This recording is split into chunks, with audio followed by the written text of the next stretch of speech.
اعوذ باللہ من الشیطان الرجیم، بسم اللہ الرحمن الرحیم۔ السلام علیکم ورحمۃ اللہ وبرکاتہ۔ امید کرتا ہوں پنجاب بھر کے تمام اساتذہ کرام خوش و خرم ہوں گے۔ دوستو، اگر آپ میرے اس چینل پر نئے ہیں تو آپ سے گزارش ہے کہ میرے چینل کو سبسکرائب کریں، بیل آئیکن کو پریس کریں تاکہ آنے والی ہر نیو اپڈیٹ آپ تک بر وقت پہنچ سکے۔ پہلی دو خبروں کا تعلق اسکول ایجوکیشن ڈپارٹمنٹ پنجاب سے ہے، جبکہ تیسری اہم خبر کا تعلق school education department Khyber Pakhtunkhwa سے ہے۔ اسکول ایجوکیشن ڈپارٹمنٹ پنجاب سے پہلی اہم خبر یہ ہے کہ پنجاب کے تمام پیف اسکول مالکان 31 جنوری 2025 تک سند کی تصدیق شدہ کاپیاں جمع کروا دیں۔ پنجاب ایجوکیشن فاؤنڈیشن نے بڑا اعلامیہ جاری کر دیا۔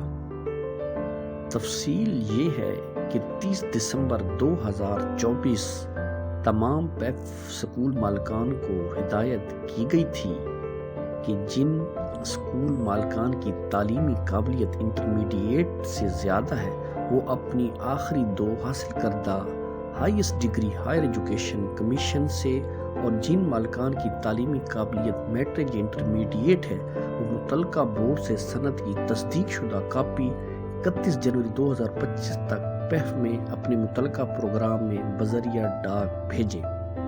اس ضمن میں تمام اسکول مالکان کو یاد دہانی کروائی جاتی ہے کہ کسی بھی قسم کے جرمانہ یا اسٹاپ پیمنٹ سے بچنے کے لیے مقررہ تاریخ سے پہلے متعلقہ بورڈ سے سند کی تصدیق شدہ کاپی اپنی متعلقہ پروگرام میں جمع کروائیں۔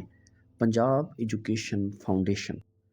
دوسری بڑی خبر school education department government of the Punjab سے یہ ہے کہ Punjab education curriculum training and assessment authority PECTA has been passed in the provincial assembly.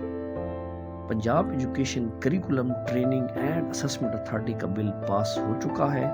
اب ایک اتھارٹی وجود میں آ چکی ہے جو پنجاب بھر کے نصاب کی مکمل کانٹ چھانٹ کرنے کی مجاز ہوگی، اور اس کا نام ہے پیکٹا۔